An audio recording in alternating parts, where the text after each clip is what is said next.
Hello everyone, welcome back to the channel. Today, we're going into the lighter news. My top 10 2025 movies ranked. So, if you didn't see my top 10 bad, it's probably already out. Now we're getting into the good, thank God, because that video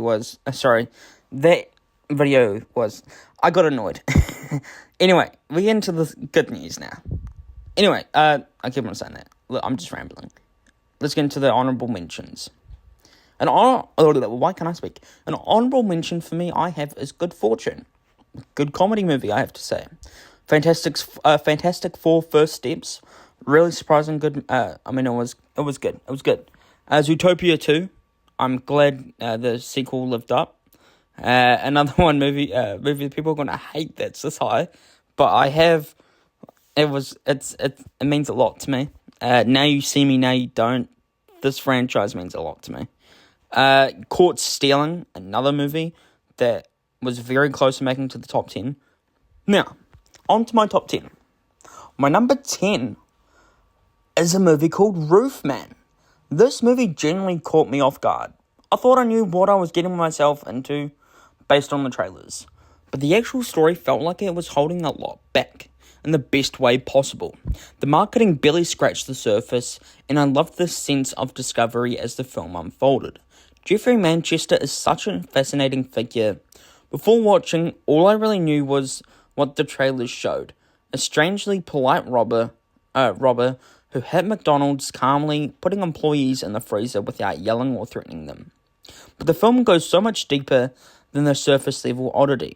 Learning about who he really was, how he lived, and especially the fact that he was hiding out in a Toys R Us while being hunted by police, made the whole thing feel surreal and oddly compelling. The supporting cast really elevates the film too. Kirsten Dunst, Peter Dinklage, and Lakeith Stanfield all bring something different to the table, and each one leaves an impression in their own way. None of them feel wasted, and their performances help them ground an already strange story in something more human. By the end, it felt like I'd watched something far more layered than I'd ever expected. And that's what stuck for me, and I definitely recommend you check out Roofman. My number 9 for me, I have Wake Up Dead Man. Movies like this will always have a soft spot in my heart. I'm a massive murder mystery fanatic, and while this isn't the best entry in the trilogy for me, it comfortably sits at number 2 out of the 3. That said, the decision to lean into the Christian realm actually worked far better than I expected. I'm not Christian myself, but I still found generally interesting, and I learned a few things along the way, which I didn't see coming. The cast is stellar from top to bottom, as you would expect, but Josh O'Connor completely steals the show. I was first introduced to him in Challenges, and he was incredible there. But Wake Up Dead Man, he takes another level entirely. It's honestly insane how much presence he has. Every scene he's in is just clicks. And for the mystery itself, I'd be honest, on first watch, I really enjoyed it. And I gotta say, this movie, it was so much fun. I actually think it works really well once you understand what the movie is doing. And I was lucky enough to see this movie in theaters, and I'm glad I did. It's a kind of movie that benefits from that setting. One that sticks with you a bit longer once the credits roll.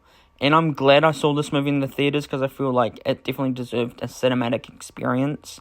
For like I'm not going to say an indie. It's not like a big movie, but it's definitely something that I recommend 100%. I definitely recommend. I recommend all these movies, but this one, if you like murder mysteries, this will be for you.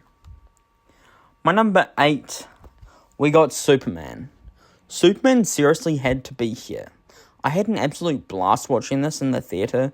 The film taps into a few specific feelings that comic book movies have struggled to capture lately, and that sense of sincerity is impossible to miss. David Corn's sweat radiates hope and warmth in a way that feels natural, not forced. It's the kind of presence you want from Superman, Tonally, the movie plays like a vibrant throwback, which doesn't always work in its favor, but when it hits the right emotional beats, it really hits. There's a genuine heart in the center of it all, and that goes a long way. By the end, the film does feel a bit overcrowded with ideas, but that episodic structure of Lex's plan gave me serious Justice League Unlimited vibes, and that comparison alone elevated the experience for me. It's not just a hit. It's not just a hit to the highest notes for every fan, and that's okay. The film feels like it's trying to bring a slightly different song, one rooted in optimism and sincerity, and in doing so, it may. Why can't I speak? And in doing so, it may have a long-spirited foundation for what could have been a genuinely exciting universe. My number 7, I have Warfare. Warfare stands out as a technically impressive and relentlessly immersive look at modern combat, choosing raw realism over a controversial story or character-driven approach. The film doesn't spend much time developing in its characters, and that can feel limiting, but it clearly and it's a deliberate choice. Instead, it throws you directly into chaos, confusion, and brutality of war without offering much breathing room. What really makes this film hit is its craftsmanship. The sound design and set work are outstanding, creating an atmosphere that feels overwhelming in the most intentional way. There's no sense of glamour here, just devastating, often horrifying depictions of what combat actually feels like in the moment.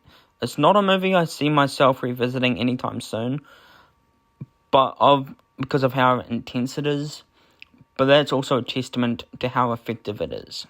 If you do decide to watch it, it absolutely demands the biggest screen and loudest sound system possible to fully absorb its versatile impact. This movie, I loved Warfare. It was so much fun. My number 6, for me, I have a movie called One Battle After Another. It's always a genuine treat getting a new PTA movie. He's a filmmaker with a level of vision that very few directors possess. More importantly, he knows exactly how to execute it. One Battle After Another feels bold and direct, but it never comes across as preachy or interested in pushing the audience towards a specific viewpoint, at least not from where I'm sitting. Instead, it's simply fascinated to watch these deeply troubled characters on both sides collide and wage war with the other. Leonardo DiCaprio is fantastic as Bob, a reluctant, I can't even say that word, an honestly kind of lazy man suddenly forced into an insane situation to save his daughter. Sean Penn matches that energy with a fully committed tour de force performance that's intense and unsettling in all the right ways. Benicio del Toro does what he always does. He shows up and elevates every scene he's in, no matter how small the role is. At nearly 3 hours long, this is somewhat the fastest-paced film of that length I've ever seen. It feels lean, focused, and constantly in motion, never once stalling or losing momentum. That alone is impressive, but with PTA's confidence and control, it makes for an incredibly immersive experience for me.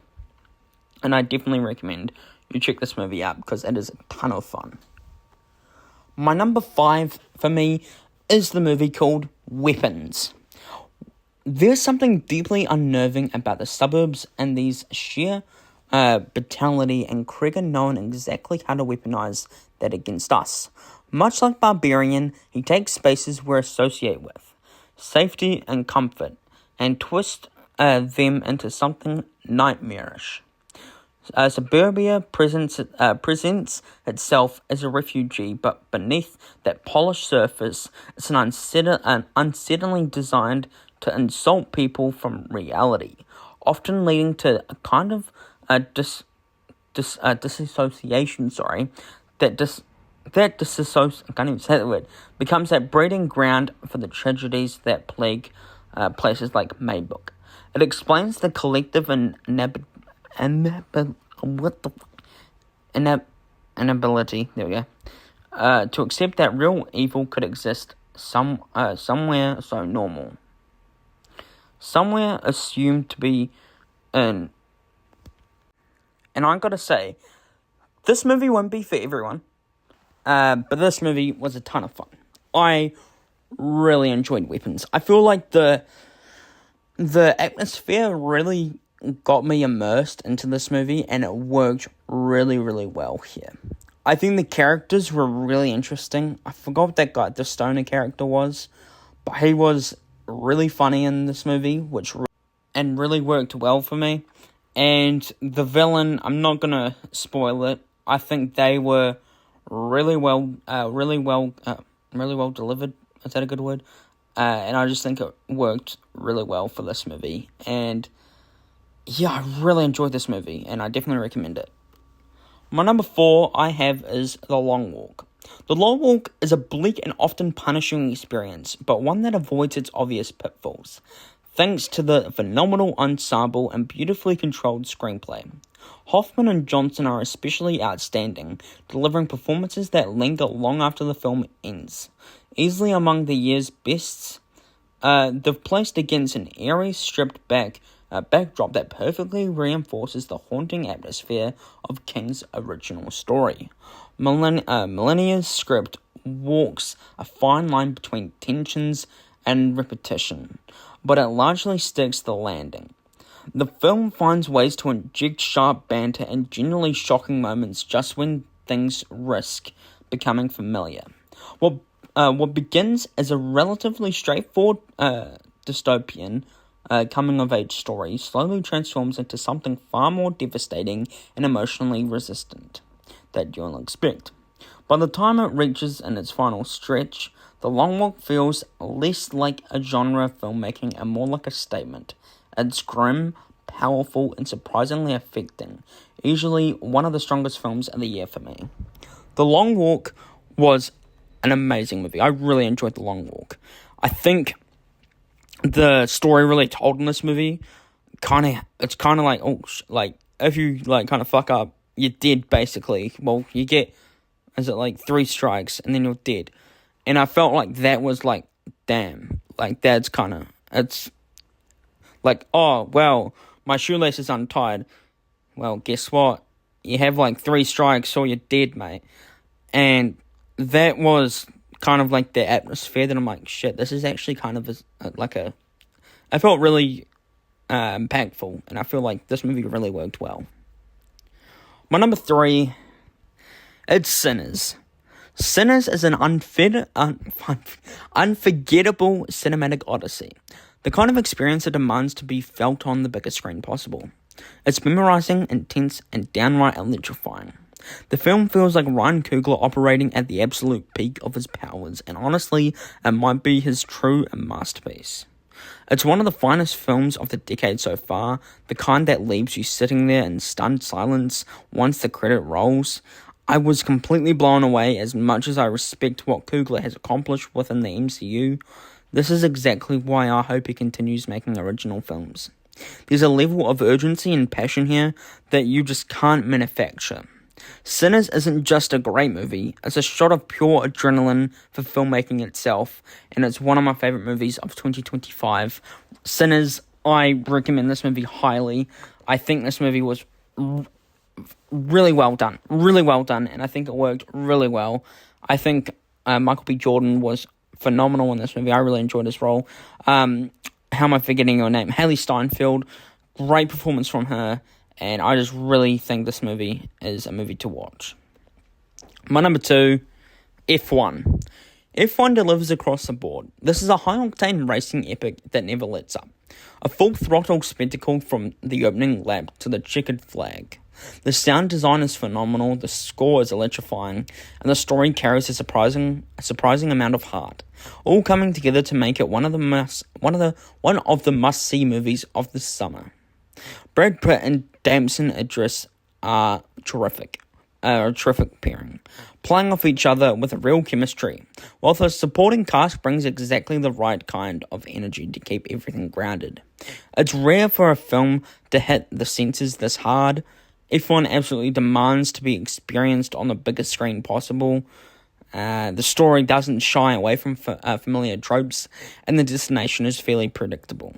But that never takes away from the experience. In fact, it reinforces the idea. There we go. That the journey matters far more than the outcome here. From the pure experimental standpoint, this is a stunning achievement and one that will be difficult to top. This is exactly why I go to the movies. F1 was a fantastic movie. I really enjoyed this movie. Brad Pitt and Damson Idris were amazing. Like I said, they put in a stellar performance, and I really enjoyed this movie. But my number one movie of 2025, it has to be Marty Supreme here. Marty Supreme is the real deal. Timothée Chalamet is electric, disappearing into this role and matching Josh Safdie's fever dream energy beat for beat. The combination of score and cinematography is unreal, consistently pushing the film forward and keeping you locked in.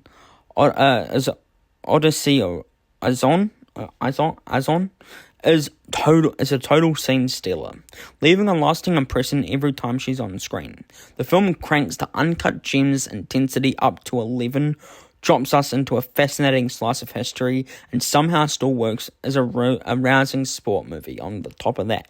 It's chaotic, propulsive, and wildly unpredictable. This blew past my expectations in every way possible from start to finish. Marty Supreme is a top-tier cinematic experience, and I think this movie needs to be watched immediately. I think this movie was fantastic, and I loved Marty Supreme so much. I think Timothée Chalamet, like I said, he disappears into this role. He's phenomenal.